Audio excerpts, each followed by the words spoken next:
Once again, welcome to our viewers who are joining us from across Africa. We are live at the MTA International Studios from Hadikatul Mahdi here in Alton in the United Kingdom. My name is Abdul Hayy Moomen, and in this studio session we will be discussing specifically this event unique to the Ahmadiyya Muslim community.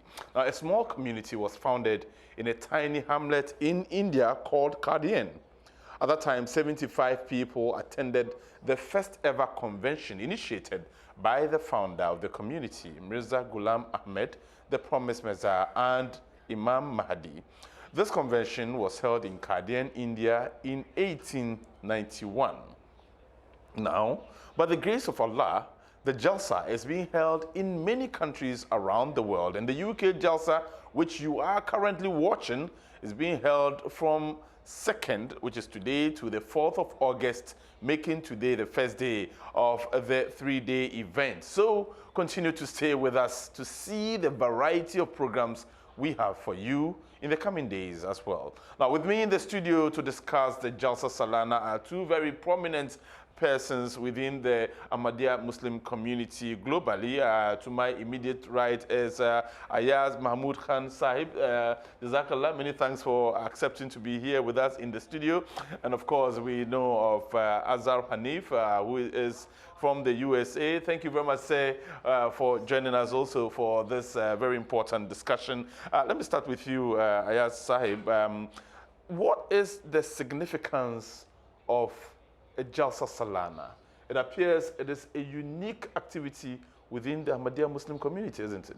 Absolutely, brother. The significance of the Jalsa Salana is synonymous with the very purpose of the advent of the Promised Messiah, alayhi salatu wasalam.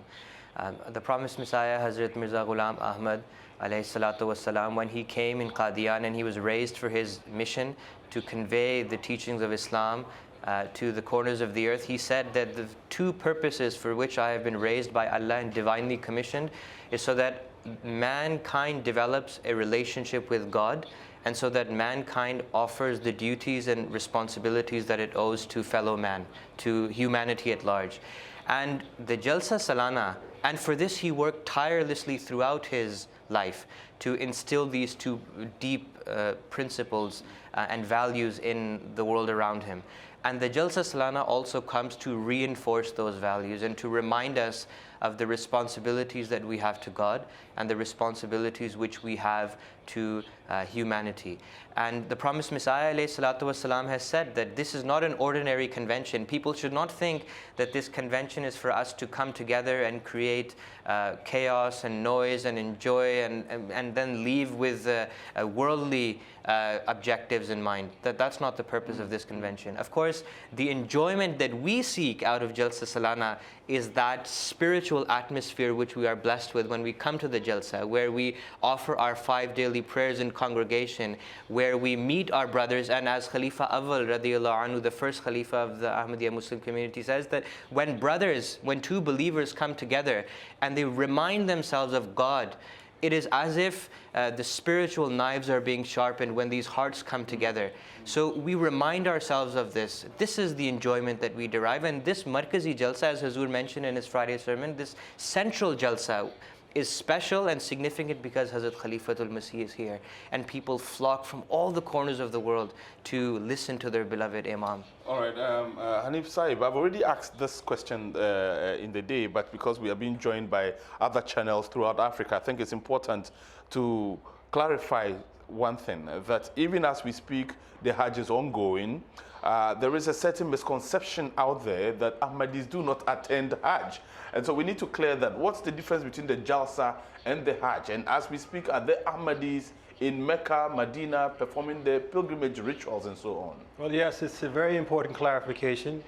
We are first and foremost Muslims, and we believe in all the pillars of Islam, one of which is to perform the Hajj as an act of right in Islam. I myself have performed the Hajj, so I can be your first evidence that Ahmadis do go to Mecca and perform the Hajj. All conditions allowing that person to go. Some countries we are banned, from Pakistan, etc. Anywhere else in the world. Today, There are Ahmadis going for the Hajj, and they have been going since the beginning, and they'll go even now. The first Khalifa of our Jamaat, which he mentioned, Hazrat Maulana Nuruddin, he himself performed the Hajj. So it was only when restrictions came from the Muslim world and those who are custodians of the Kaaba, preventing us in certain countries from entering Mecca and performing the Hajj. Elsewhere, it's always done. This convention is separate. This is a link to the, as he said, the founder of our community, and he himself wanted all of us to come and live in his presence and to pick up, transfer that spirit, that energy that he himself has been gifted with God as the guided one. Imagine, you said he lived in Qadian, a small little village.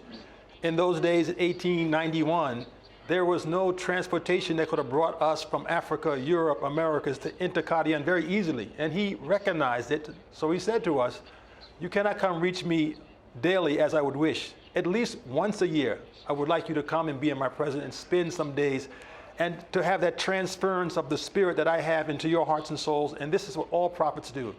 The Holy Prophet Muhammad, he had around him ashab saf, those who stayed in his presence all the time to pick up the energy, to hear the words live, to visually see how he is practicing Islam to be the model for them. And then they would practice and they would teach others. So this is a few-day, a spiritual camp.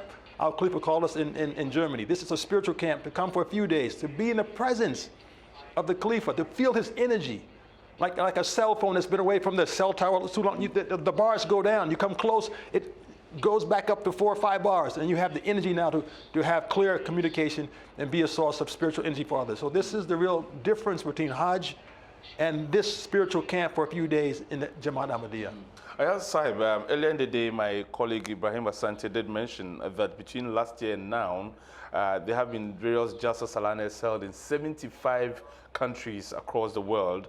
How significant is the UK Jalsa compared to the others that were held in all the other countries? Of course, all of the Jalsas are important throughout the world because they come to fulfill and instill those same principles which the promised Messiah ﷺ wanted to impart through this blessed convention. But as I mentioned earlier, the special significance of the Jalsa Salana UK was mentioned by Huzur Anwar, our beloved Imam, the spiritual head of the Ahmadiyya Muslim community and the 5th Caliph of the promised Messiah ﷺ, that this is a central Jalsa. Since the headquarters of the Ahmadiyya Muslim community is here and the Khalifa of the time is here, therefore this is a central Jalsa which is held. And people come to this main Jalsa to meet His Holiness, to spend time in His presence, to sit before Him and listen to His words directly, and then take away that spiritual message and that influence when they return to their homes. So this is why this Jalsa is specifically important and has a special significance in the hearts of all Ahmadis. Hanif Sahib, when MTA showed a bird's eye view of the venue here at Alton, it's amazing because we are told that a month ago, if you were here, you would only see a farm, and for a total farm to be transformed into what it has become today, housing 35,000+ people and giving them food and so many other things. I'm wondering, how is the organization of the Jalsa Salana done? This is one of the marvels. Anyone who comes to this convention from outside of our community and observes that you're able to bring people from around the world and house them, feed them in an organized manner, get them from point A to point B to listen to the programs. And it's a very smooth transition and everything. There's no fighting, no hustle, no bustle. Everyone is in a very calm and collective manner. It amazes them because you tell them it's all voluntary staff. No one's being paid. No one comes from outside and is giving petrodollars or UK pounds. Nothing is coming from our pockets and our volunteer labor, a labor of love, to put together in a very short time, in a 2-week period, put this camp up and then take it down as well. And it amazes you to look at how it's done with such efficiency. Because this, again, is a blessing of Khilafat under the Khalifa and his very direction, every minute detail, which amazes you. He did a few days ago an inspection, and he went through every aspect of the organization. A minute ago, okay, we just lost that on the screen there. I was about to tell you the shot on your screens a while ago was and there it is right now, how this farm was transformed into this very beautiful residential area, if you like. And Hanif Sahib has been telling us it's all voluntary work. Nobody here is being paid for anything here. But also tell me, at this Jalsa, apart from the speeches, a lot of other activities do take place. We know about the exhibitions, for example, the Review of Religions. It's one of the publications that is worldwide. Can you give us a brief overview of the Review of Religions and what it seeks to achieve? The Review of Religions was a magazine, a periodical established and started by the promised Messiah ﷺ himself. And the purpose of this magazine, this Review of Religions, was to, again, everything that the promised Messiah ﷺ did was to fulfill and do justice to the mission, the spiritual mission which Allah the Almighty gave him, and that was to convey the true teachings of Islam to the corners of the earth. And the Review of Religions was a magazine in which knowledge and divine insight on Islam and other religions as well, and about God, has been given in the past, and continually that same purpose is being fulfilled now. The Review of Religions has gone, as is the case with all of the initiatives of the promised Messiah ﷺ, has gone from strength to strength, and now its readership has increased to a great degree throughout the world. This magazine is circulated and people read it and they benefit from it. And it's not just a magazine which talks about Islam, it also talks about other religions as well, and gives very interesting articles, articles on Islamic history, articles on other religions, articles on God, and other contemporary issues as well. The Review of Religions exhibition, which is here, they also have a very special feature where a scholar comes and brings a life-size version of the Turin Shroud as well. And that's also a very interesting thing to see.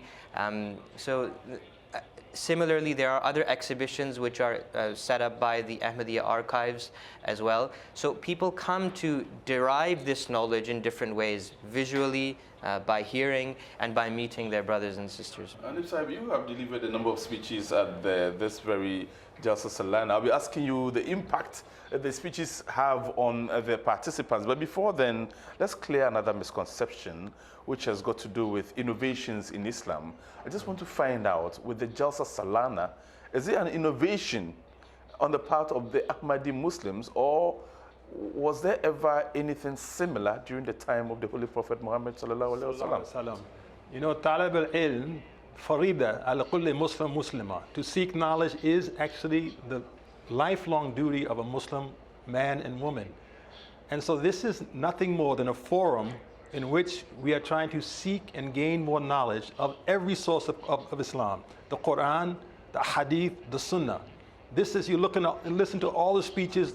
The morning we do our Tahajjud prayer, then we do the Dars al-Quran after the Fajr prayer. In the evenings, we have programs here where, again, we're having the question and answers with the outside guests as well, to teach them Islam. Was that not the forums of the Holy Prophet Muhammad? When anyone would come from outside, he would put them in the masjid and he would have the Q&A, have the sessions to teach them Islam. Was it not his whole purpose to teach the Muslim Ummah through himself or his wives, Hazrat Aisha, to learn Islam from them? So we have Lajda, a ladies session, to teach the women about Islam. All of these things are based on every fundamental principle of learning knowledge from cradle to grave. And this is all the forum is about. All right, so to my substantive question now. So we are told that at the Jalsa Salana, we'll listen to speeches, we engage in prayers and remembrance of Allah and so on. But to what extent do the speeches impact on the lives of the participants? I can tell you honestly, 1982, when I went to India, Qadian, first time to attend the Jalsa there, and I listened in that spiritual environment for the first time, the words coming out of the descendants of Prophet Messiah, it had such a great impact upon me. I left there and went to Rabwa and heard the Khalifa speak, the fourth Khalifa. And he delivered the address, the closing address, on a book that's very famously known now, Absolute Justice, Kindness, and Kinship. This was the first year he spoke on that very topic. It moved me so much that I, as a young man who was determined to go from there and get my PhD in psychology, said, no, that's it. I'm going to serve this particular fold and movement and this message of justice in the whole world. That changed my entire life. Then I devoted my life for the service of Islam. And I've seen this over and over again. People who listen to the words of our Khulafa and sit in their presence or listen to the speeches of the scholars, it increases the knowledge, increases the faith, and gives them a determination to leave this place and be better, to do better, to be a better husband, a wife, a neighbor, a citizen, a better Muslim in so many different ways. This is what the speeches do to us, and it's the impact you see all over. People who are not Muslims, they say, we want to join. Those who are Muslims become better people. Alhamdulillah. This has a great impact on most of the people who join. Of course, there are some who don't pick it up, but majority. Ayaz Sahib, do you have any stories to share with us concerning the impact speeches at the Jalsa Salana perhaps have made on you as an individual, but also on the other participants you may have come in contact with? Yes. If you speak to anybody, they will tell you that the impact, that the greatest impact that we get, that we derive, that we receive, is from Hazrat Khalifatul Masih. Of course, all of the other speeches of the scholars are beneficial. That's the purpose, to hear their speeches and increase our knowledge. But the main purpose is to listen to the beloved, the words of our beloved, the gems of wisdom which he gives us. And because he is divinely inspired, because Allah the Almighty guides him, the way that he explains things and the things that he teaches and the things that he explains to us, they have such a deep impact on the hearts that cannot be explained. The promised Messiah ﷺ says something very beautiful in Malfuzat, in his discourses. He says that something that comes from the heart, it also finds a place in the heart. So when the Khalifa speaks, he speaks from the heart. And so nobody can, they have no choice but to be affected and influenced by those beautiful words. And when they leave, we all leave with this spiritual energy, with this recharged soul, that we must act upon these guidelines and develop a nearness with Allah the Almighty. And that is the purpose of this. I tell you what, there are thousands, tens of thousands indeed, of people from across Africa who wish they were here, but unfortunately we're not able to make it. For such persons, just before we go, how would you advise that they benefit from this Jalsa Salana, even though they are physically not present here? The promised Messiah ﷺ's prayers for the participants of this Jalsa are applicable to the people here, but also through the blessings of MTA to all of those people who are a part of this Jalsa. Those people who wanted to come here but could not come, they should not feel that they are not a part of this Jalsa. Through the blessings of MTA, they are a part of this Jalsa. And if they benefit from the things that are being spoken about in this Jalsa, that spirit, then Allah the Almighty will definitely make them the recipients of those prayers as well. I'll ask you the same question.